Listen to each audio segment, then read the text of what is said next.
necessariamente trata das ideias, das atitudes, das ações e propicia o entrelaçamento da vida de uma pessoa com a sua época e com a interpretação dos fatos e das coisas. Então, é parte de construção de um trabalho de vida. Sinto-me profundamente feliz por haver participado dessas buscas naqueles dias já longínquos da minha e da sua juventude. Esse livro, por certo, será um documentário.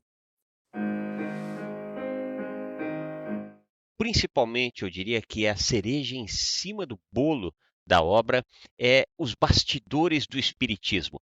E ele narra acontecimentos que se deram nos porões do espiritismo e que trazem profunda relevância e até para a nossa compreensão do espiritismo, ou pelo menos daquilo que deveria ser o espiritismo. Dando-nos uma linha a ser seguida quando queremos conhecer o movimento espírita verdadeiramente. É um trabalho muito especial e que eu recomendo a leitura. E nesse livro, César nos traz a sua larga experiência. Isso é muito bom para todos nós que somos aprendizes. Perry também é um aprendiz. E é um aprendiz que executa uma tarefa, que executou uma tarefa e que executa até hoje com as suas palestras, com as suas viagens espíritas, enfim. Perry, bem a exemplo de Galileu, ele continua se movendo. É um trabalho admirável. E aí, sem dúvida nenhuma, ficou claro que era necessário fazer um entrelaçamento, né, das várias nuances da nossa existência, desde a valorização da família, dos nossos ascendentes, as experiências profissionais, as experiências espíritas, o conhecimento do mundo. E agora com este livro, nos trazendo grandes reflexões, grandes experiências. Aqueles momentos foram momentos desafiadores. Uma vez que a obra deixa bastante claro alguns tantos desvirtuamentos que se deram na doutrina dos espíritos. Eu diria que o livro é mais do que uma necessidade, é uma obrigação para quem quiser entender o que é o espiritismo e principalmente o que tem sofrido o espiritismo no Brasil. E aproveitem para beber nesta água cristalina das exemplificações e experiências dessa época. Formulo votos do coração e do pensamento para que a obra atinja o seu mistério, consolar, iluminar e historiar as dificuldades, as alegrias, os desafios que constituem o empreendimento em torno de todo o ideal de enobrecimento humano. É por isso que o livro ficou assim mais denso, mais longo, para que reunisse todas essas experiências de uma vida que tem sido relativamente longa já.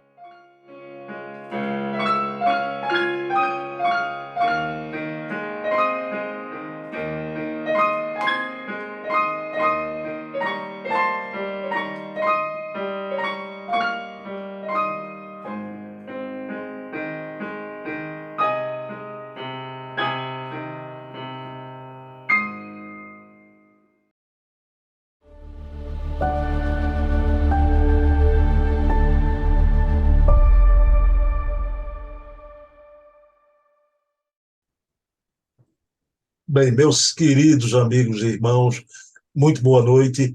Estamos aqui em mais um programa, Memórias e Reflexões, sempre na companhia agradabilíssima de César Perry de Carvalho, ex-presidente da USE e ex-presidente da FEB. Então vamos iniciar com a prece, agradecidos a Deus por mais uma oportunidade de juntos conversarmos sobre as memórias de um espírita dirigente, trabalhador, e essas memórias que também invadem a seara espírita, estão pedindo permissão a Jesus, a quem tudo devemos, iniciamos o nosso programa da noite de hoje. Seu César Perry, como vai? Tudo bom, seu César? Como estão as coisas aí? Bem, graças a Deus, tudo bem, Bruno. Estamos aí à disposição para o diálogo. Seu César, rapidinho, o programa da gente é mensal, né? A gente está no mês de abril. Eu não posso deixar passar em branco, né? Se o senhor fizesse alguma referência, o 2 de abril, nascimento de Chico Xavier, e o 18 de abril, o Livro dos Espíritos, né? Duas datas magnas, não é, seu César? Sem dúvida. Bruno, nós até divulgamos nessa semana, início da semana, um artigo nosso, né, que foi divulgado pelo Facebook, pela homepage do GEX, né, do Grupo de Estudos Espíritas Chico Xavier, pelo boletim do Ismael Gobo, homenageando Chico Xavier pelo seu natalício, né? 2 de abril do ano de 1910, ele nasceu em Pedro Leopoldo. E neste ano, nós homenageamos, lembrando, inclusive, da análise, né, que o maior filósofo espírita, Herculano Pires, fez sobre vários livros de Chico Xavier. Isso é importante a gente citar na atualidade, né? Porque ele tem, Herculano Pires era formado em filosofia pela Universidade de São Paulo, livros de fundos filosóficos, né? E ele faz uma análise de várias obras de Chico enquanto encarnado foram publicados, né? E Chico também estava encarnado. Fez também muitas referências em programas, né, da Rádio Mulher, que Herculano Pires desenvolvia, programa radiofônico entre 1971 e 1974. Esses programas foram gravados, transcritos e levados à publicação recentemente, né? No artigo que nós divulgamos, né, no comecinho de abril, evocando a data de nascimento de Chico Xavier, foi 2 de abril do ano de 1910, lá no interior de Minas, Pedro Leopoldo. Mas, nesse ano, nós quisemos focalizar o aniversário de Chico, destacando aspectos da sua obra psicográfica. E nós lembramos que, no final do ano de 2022, então há pouco tempo, a editora Paideia, de São Paulo, que é ligada à Fundação, né, Herculano Pires, editou uma coleção de obras, né, no Limiar do Amanhã, que foram organizadas por Wilson Garcia. E de onde foi tirado esse material? De degravações, fazendo transcrição de programas radiofônicos que Herculano Pires fazia na Rádio Mulher de São Paulo, entre 1971 a 1974. E ali há vários programas onde Herculano Pires comenta obras de Emmanuel e obras em geral de Francisco Cândido Xavier. E lembramos também no artigo, né, que Herculano Pires publicou obras em parceria com Chico Xavier, né, e participou do monumental programa Pinga Fogo, né, em julho do ano de 1971. Então, nós quisemos fazer um destaque nesse ano pelo natalício de Chico, analisando repercussões recentes, né, de obras psicográficas dele. E com relação a 18 de abril, é a data que nós consideramos a certidão de nascimento do Espiritismo, né? Porque a 18 de abril do ano de 1857, em Paris, Kardec lançou o Livro dos Espíritos, que veio representar, portanto, o início do Espiritismo. Isso é muito significativo para nós. Então, os dois momentos, as duas efemérides, elas nos remetem àquilo que a gente sempre repete. É necessário começarmos pelo começo. É necessário valorizarmos as obras da codificação, as obras básicas de Allan Kardec. E é importante em nossos dias nós valorizarmos a obra psicográfica de Chico Xavier. Perfeito, seu César. Muito bom. Meu amigo, falou em Emmanuel, seu César, não é? O senhor se referiu a Emmanuel. a gente vai entrar numa parte de suas memórias, né? As dificuldades da sua fase de estudante, até relativo ao seu futuro, né? Mas uma citação de Emmanuel muito bonita, né? E eu devolvo ao senhor, né? Seu César Perry, o lar ainda é a melhor escola, conforme diz Emmanuel? Sem dúvida. E esse é o grande problema da atualidade, né? É a debilidade do ambiente familiar em geral e dos lares. Esse é o problema de hoje. No livro Consolador, né, da frase que nós transcrevemos no nosso livro, onde Emmanuel comenta que o lar é a melhor escola. Então, ele está dizendo que a escola instrui, mas o lar educa. E é o que está faltando na atualidade, né? Pelas condições socioeconômicas, de extremos riscos, né? No ambiente familiar, em locais de dificuldade socioeconômica, e também nos lares de outras faixas sociais, onde os pais às vezes não têm tempo, né, vamos assim dizer, de dar atenção e apoio e acompanhar a evolução dos filhos. Em consequência, nós estamos tendo aí uma série de condutas tipicamente de desatino, né, de desvalorização e de desrespeito ao próprio próximo. Está faltando, portanto, essa base, né, de convivência, de orientação e de educação que deve existir no contexto do lar. Perfeito. Seu César, aí vamos à questão da importância da família, no caso em pauta, a sua família, não é? Seu César, o senhor se lembra que no início das suas memórias lá atrás, a infância de César Perry, a gente pode dizer sim, foi infância em berço de ouro, não é? A gente já viu isso lá atrás. Mas, claro, chega para todos, né? Momentos de dificuldade da vida material e o seu pai teve momentos de dificuldades financeiras.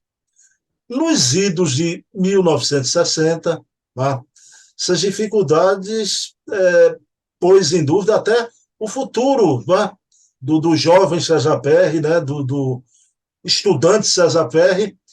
E aí que eu acho tão importante, seu César, essa sua trajetória e o César Perry aí, hoje conhecido no movimento espírita, né, um dirigente, ex-presidente da FEB, da UJE, mas como todo jovem estudante, fazendo suas humanidades, né, para o trabalho profissional Machado, o senhor termina o ginasial, seu César, vai fazer o ensino médio, estudou inclusive em colégio cujos proprietários eram seus tios, né, os dois tios, Sim. e vai fazer ensino médio, mas à noite César Perry fazia o curso profissionalizante de contabilidade, não é?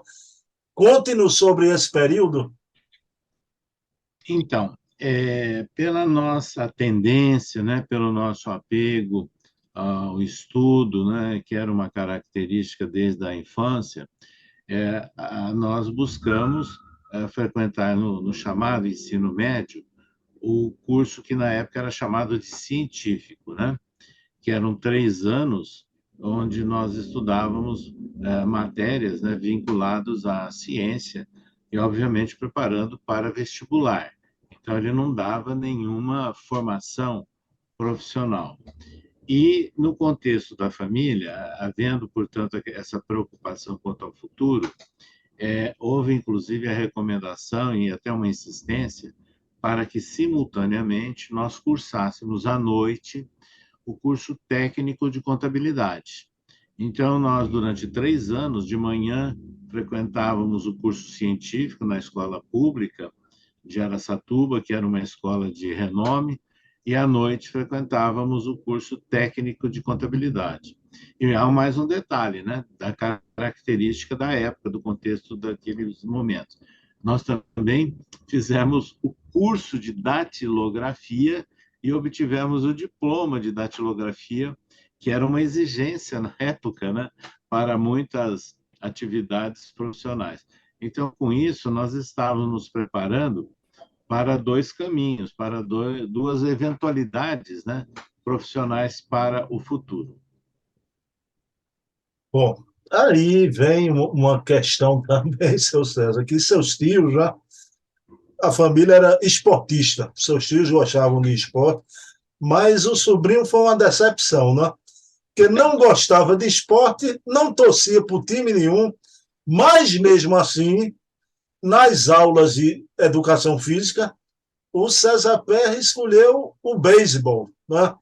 E eu noto, seu César, aí me permita, o senhor é um admirador da cultura americana, né? Porque no programa passado o senhor se referiu que gostava do jazz, né? E o esporte, não gostava de esporte, mas pelo sim, pelo não, pelo menos, beisebol, né? Por que o beisebol, seu César Perry? Bom, em primeiro lugar, é uma resposta à ojeriza, vamos assim dizer, que eu desenvolvia pelo futebol. E nunca admirei, nem tudo aquilo que ocorria já e que piorou muito nos últimos anos, né, em torno da prática do futebol. Então, na disciplina de educação física, havia essa opção. E aí nós resolvemos optar por um caminho diferente, né, que era o beisebol. E chegamos, né, a treinar beisebol e até participar de jogos de beisebol num estádio que em Araçatuba existia. Veja um detalhe aí. Araçatuba, ela teve uma colônia grande de imigrantes italianos e depois de imigrantes japoneses. E lá na cidade chegou a ter um estádio de beisebol, né, patrocinado pela colônia japonesa. Então, cheguei até a jogar ali em função da disciplina de educação física. E agora, realmente, né, nós sempre tivemos uma tendência, né, de admirar a arte, eu diria, inglesa, americana, francesa, né, e até os nossos dias. Seu César, me permita, eu queria saber dos seus tios, a família, né, do senhor. E outra coisa, viu? O senhor tinha ojeriza ao esporte, ao futebol, porque não conheceu, nem vai conhecer, o amor da torcida do Santa Cruz aqui do Recife pelo seu clube, viu? Senão o senhor pensava diferente. Seu César, mas uma família de italianos, né? Os tios eram esportistas. Me diga uma coisa, a preferência familiar, não sua, mas da família, seria pelo Palestra Itália, pela Sociedade Esportiva Palmeiras ou não? Duplamente a opção. Nós tínhamos tios e primos palmeirenses, né? Da tendência italiana. Mas a maioria, naquela época, torcia pelo São Paulo, São Paulinos, né? E até hoje, os parentes mais próximos, assim, são paulinos, né? E é nesse ambiente que nós acostumamos a viver. Olha aí, claro que não é por isso, estou brincando, seu César, mas na psicosfera de César Pérez de Carvalho já tinha o apóstolo Paulo ali, né? Lá no início, nem que seja na admiração da família pelo clube esportivo, né? Ah, inclusive, eu sempre brinco, às vezes, até em palestra espírita que nós estamos fazendo sobre Paulo, sobre as epístolas, lá pelas tantas eu solto uma brincadeira, né? Que São Paulo escreveu aos Coríntios, orientando, dando recomendação. Mas eu digo Coríntios e não corintianos, né? Perfeito, perfeito. Seu César, para encerrar, as cores do São Paulo Futebol Clube, viu? Vermelho, preto e branco, são as mesmas cores do meu Santa Cruz aqui do Recife, viu? Então. E lá no Ceará também tem um time que eu já vi que tem quase que a mesma logomarca do São Paulo. É o Ferroviário do seu amigo Luciano Clay. Do seu amigo Luciano Clay, viu? Seu César, mas o senhor não perde nada e não gostar de futebol. Isso é uma paixão. A gente fica mais triste do que alegre, né? Então, seu César, mas o que César Pérez gostava mesmo eram as feiras de ciência, né? Sim. Mas, seu César, aí o senhor vai fazer o teste vocacional na PUC, a gente já viu isso. O senhor se lembra, o senhor achou o ambiente muito frio e teve um pressentimento, então não quis enveredar pela arquitetura, né?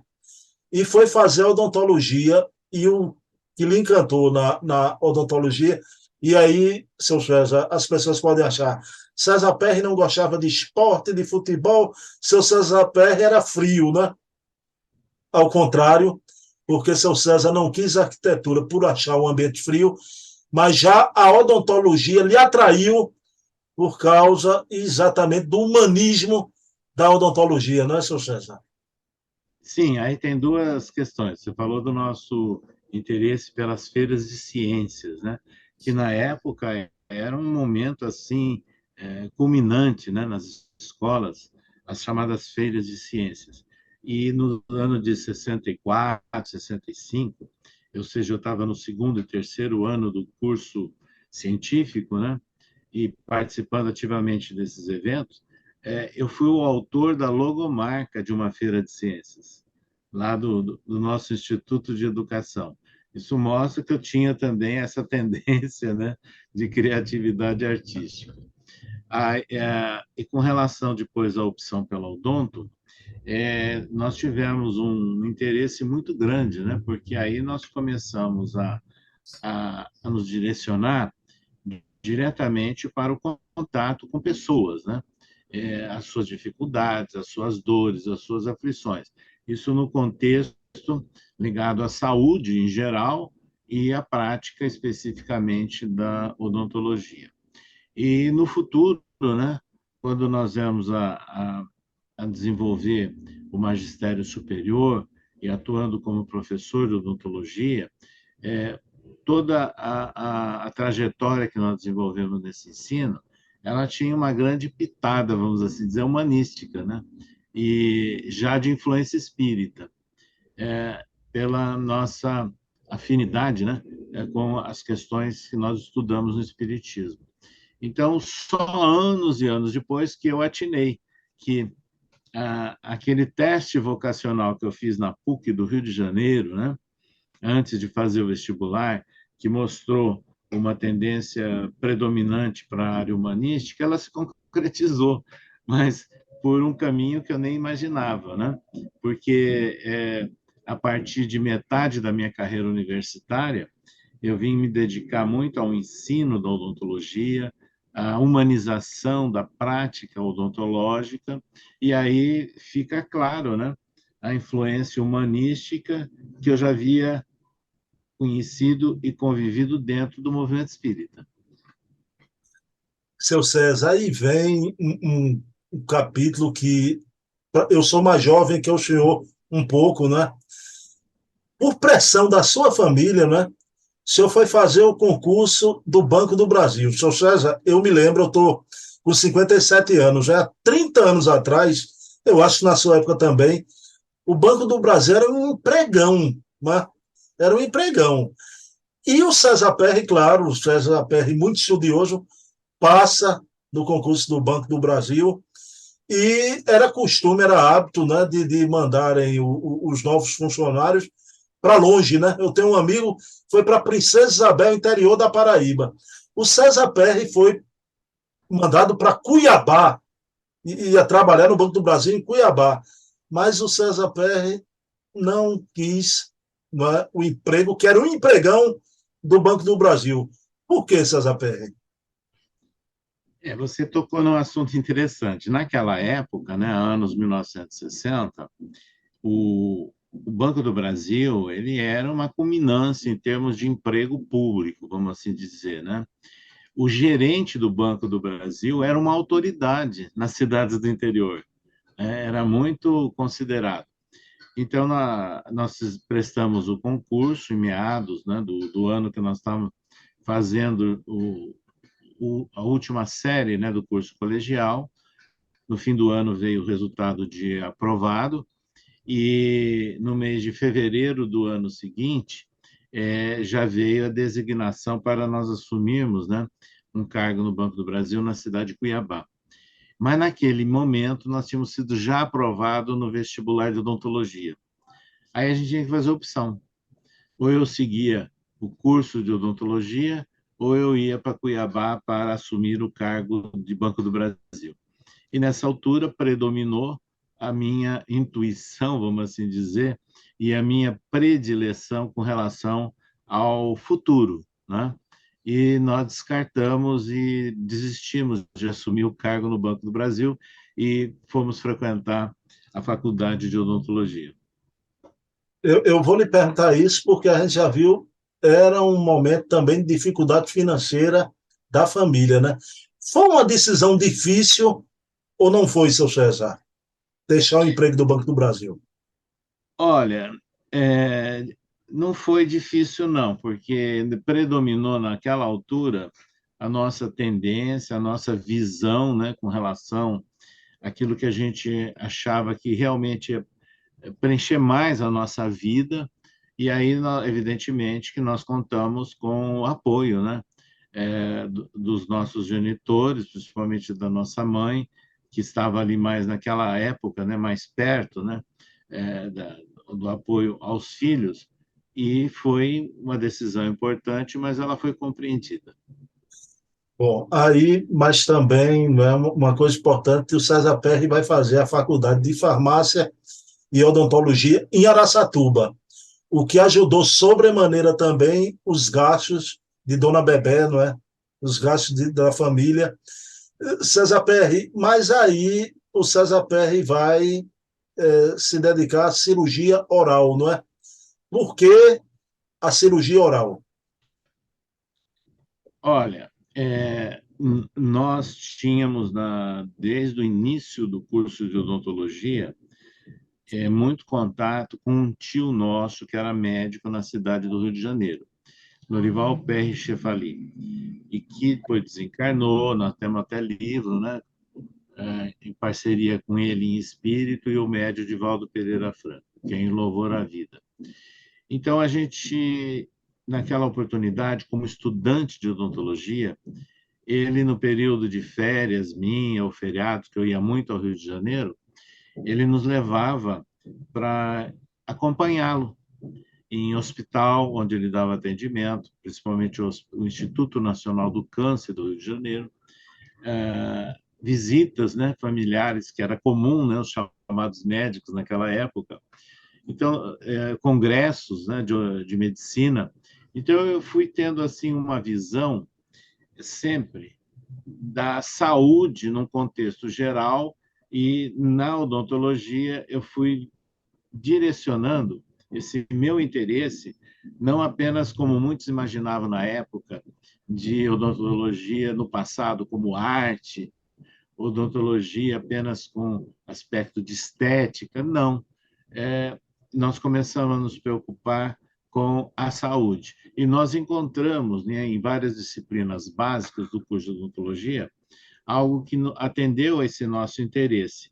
Agora, tudo isso começou a desaguar de uma forma muito forte na então disciplina de cirurgia oral, e que nós nos saímos muito bem, recebemos o convite para ser monitor e atuamos 2 anos, né, aluno e monitor, e depois o convite para ser professor, e seguir a carreira universitária nessa área. Então, foi nessa disciplina que nós encontramos uma maior conexão na época, né, dentro do contexto da Faculdade de Odontologia de Araçatuba daqueles instantes, entre saúde, visão geral do corpo e prática da odontologia. Seu César Perry, a gente já falou aqui no episódio do Banco do Brasil, né? Chega o momento de se alistar no Exército, né? Ou na Aeronáutica, ou na Marinha, mas o senhor foi no Exército, né? Seu César Perry, aí, né, descobriram lá, né, o senhor não serviu o Exército porque nos exames lá o médico militar disse que, olha, você tem problema de pressão alta, não é? O que foi isso? Isso lhe acompanhou a vida toda? Veja bem, o que aconteceu foi o seguinte: nós nos alistamos, né, com 17 anos de idade, como era a praxe, mas aí nós pedimos dispensa de incorporação, porque era uma possibilidade para os alunos que frequentavam cursos da área da saúde. Então, eu obtive essa dispensa temporária, né, o adiamento, né, vamos assim dizer, mas, naturalmente, quando a pessoa concluía o curso na área da saúde, ele era convocado para um exame, porque ele deveria seguir, inclusive, no corpo de saúde do Exército, né? Fazer um ano, né?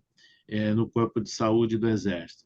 Então, quando nós estávamos completando o curso de odontologia e já tínhamos até o vislumbre, o convite, né, para vir a ser professor, seguir a carreira, veio essa convocação para nos comparecermos para o exame para essa definição. E aí houve uma surpresa. E é lógico que nós não tínhamos interesse, não tínhamos o mínimo interesse em seguir o corpo de saúde do Exército, embora fosse remunerado, mas não tinha interesse. E eu estava naquele conflito, né?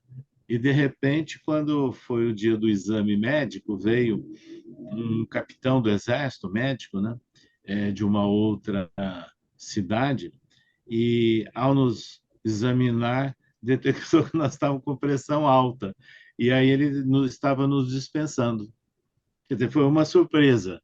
E foi a primeira informação que eu tive que eu tinha pressão alta. Até então eu não sabia, não. E realmente era uma realidade isso. E eu vim apresentar vários sinais e sintomas, né, que se tornaram presentes na vida em função de maior ou menor estresse, maior ou menor grau de preocupação na vida. Isso nunca desapareceu e nós nos tratamos, né? E conseguimos sobreviver sem restrição nenhuma, logicamente que sempre seguindo as orientações médicas, né?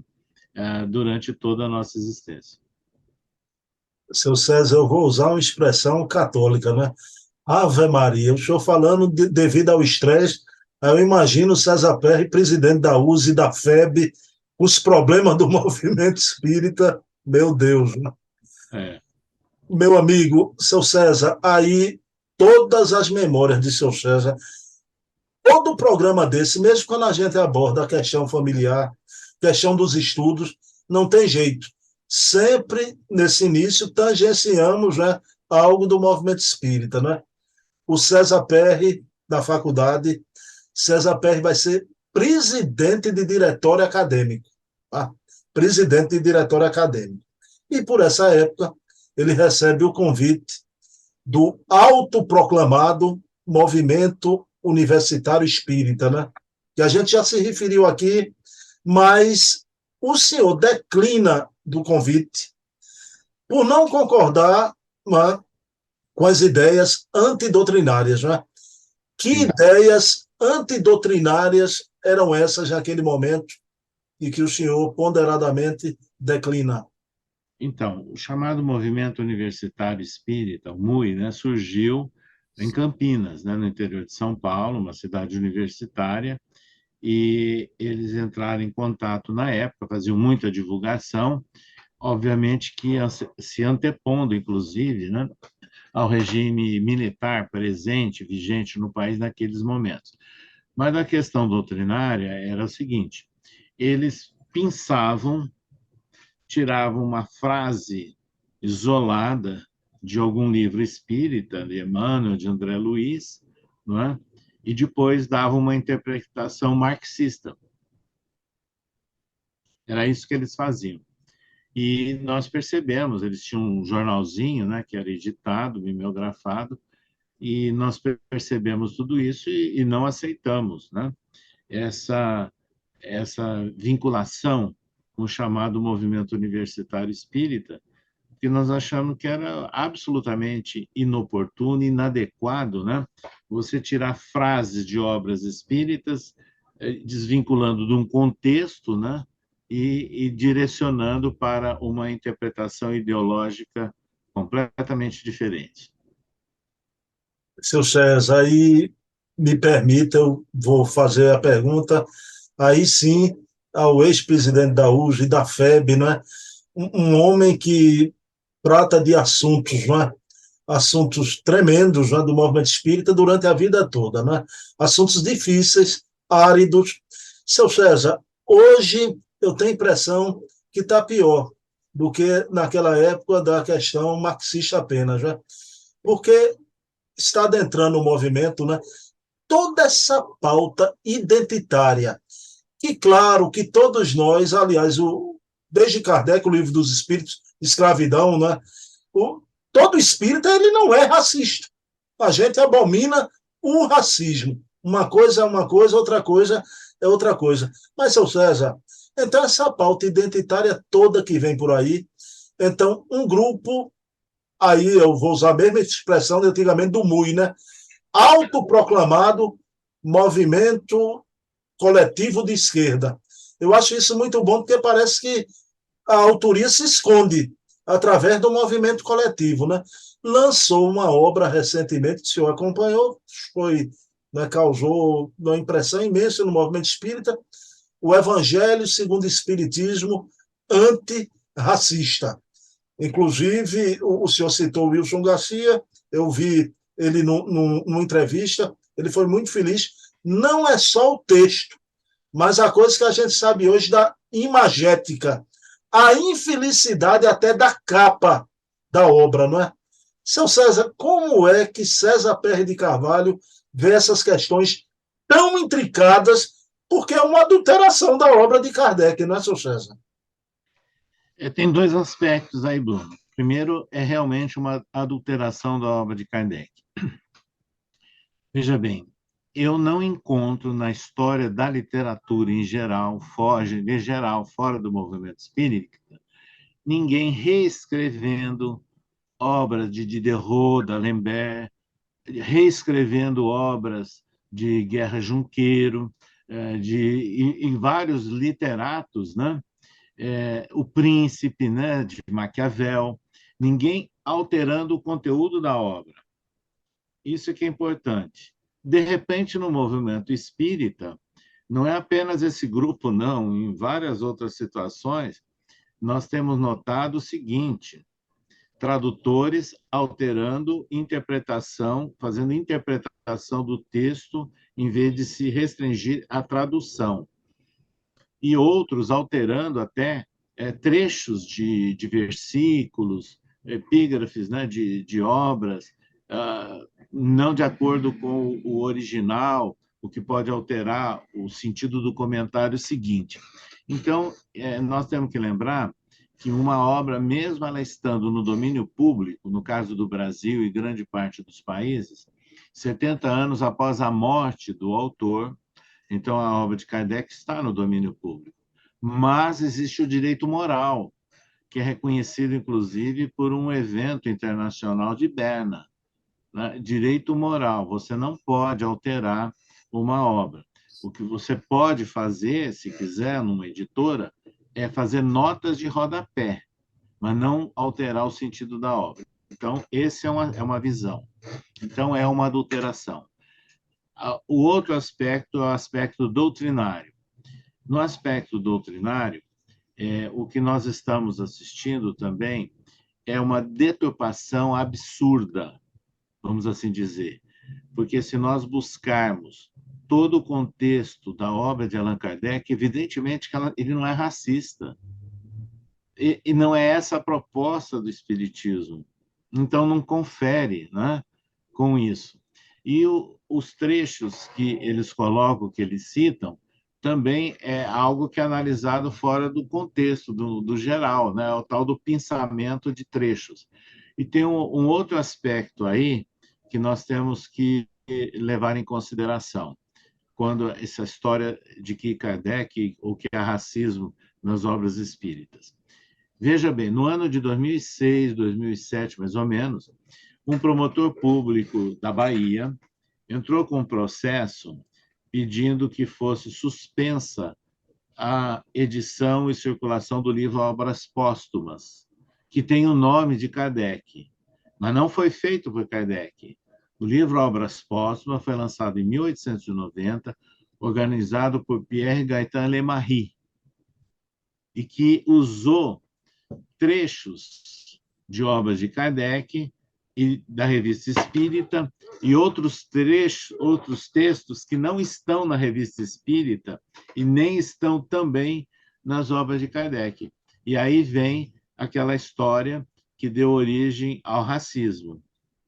Isso não aparece aquele texto previamente publicado na obra de Kardec. Então, há a suspeita que foi uma interpolação feita pelo organizador da obra, mas está na obra.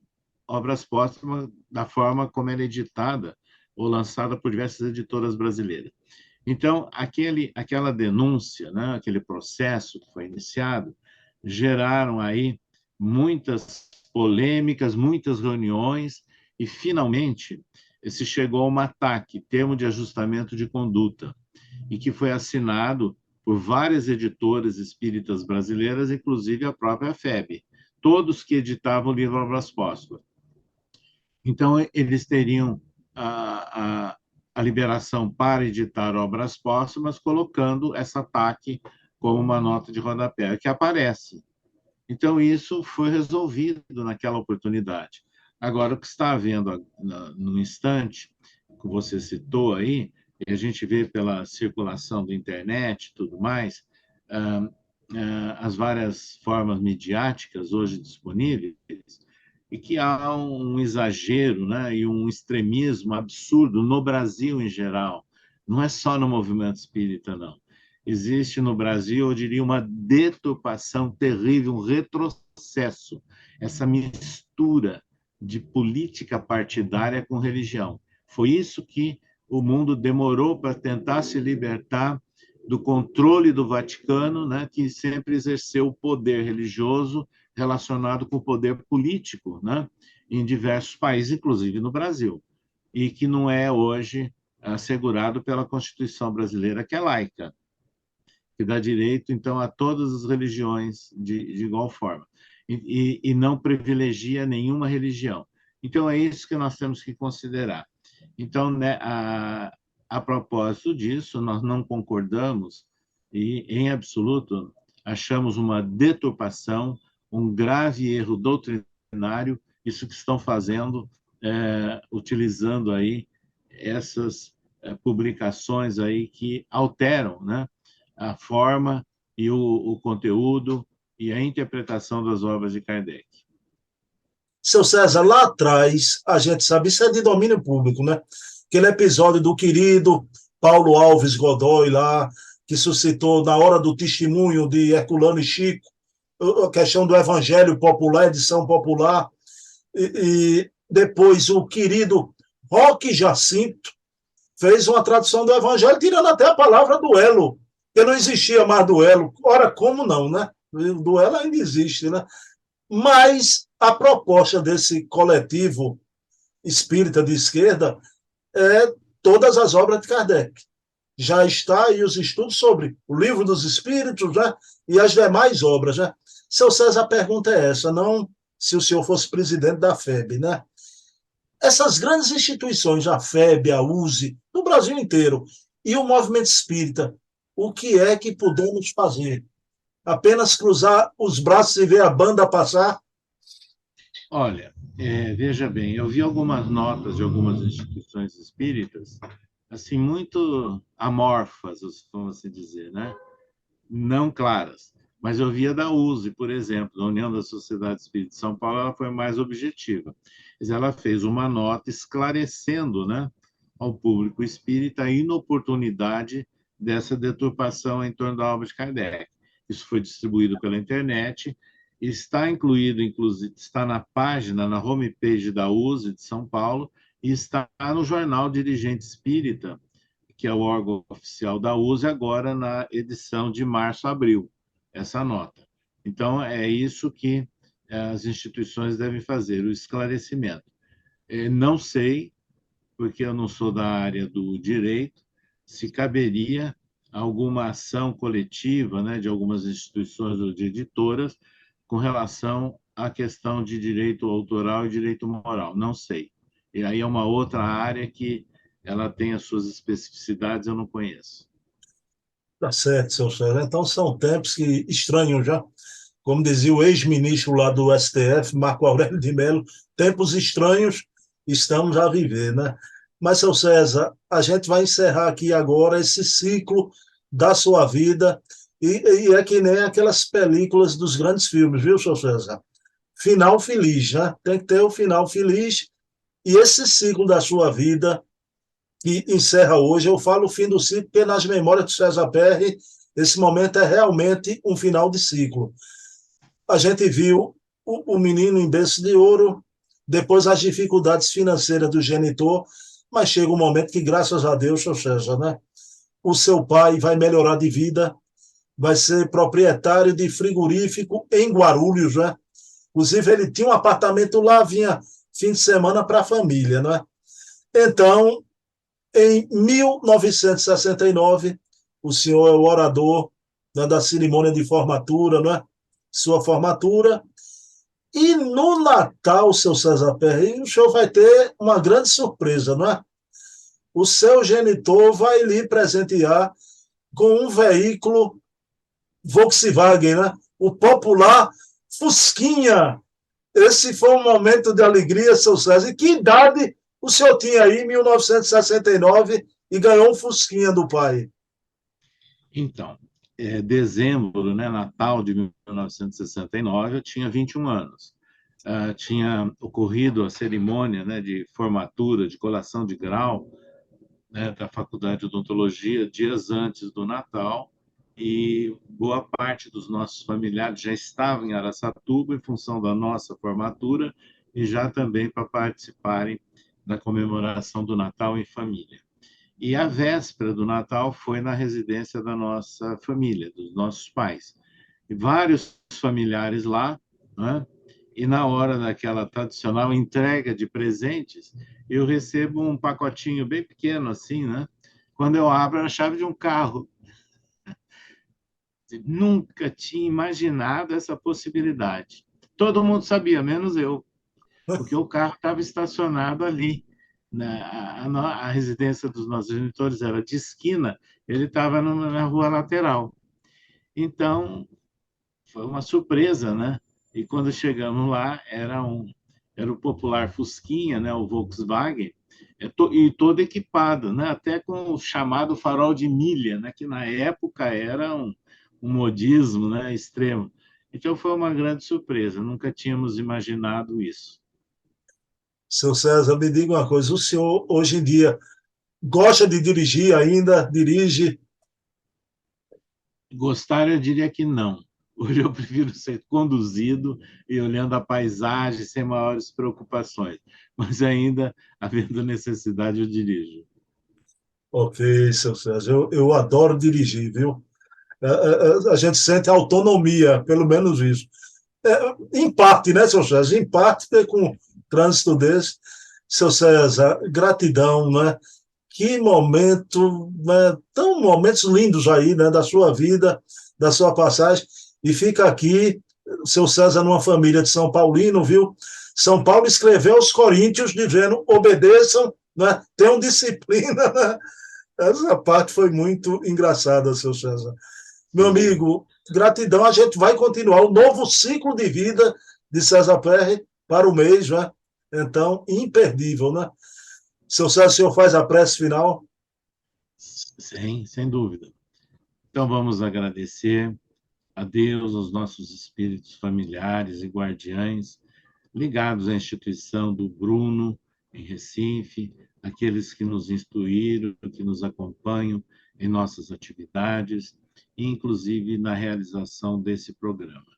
E pedimos que todos nós, no ambiente doméstico, nas nossas atividades, possamos encontrar momentos de reforço à serenidade, à intuição e à valorização das oportunidades de vida que nós estamos tendo.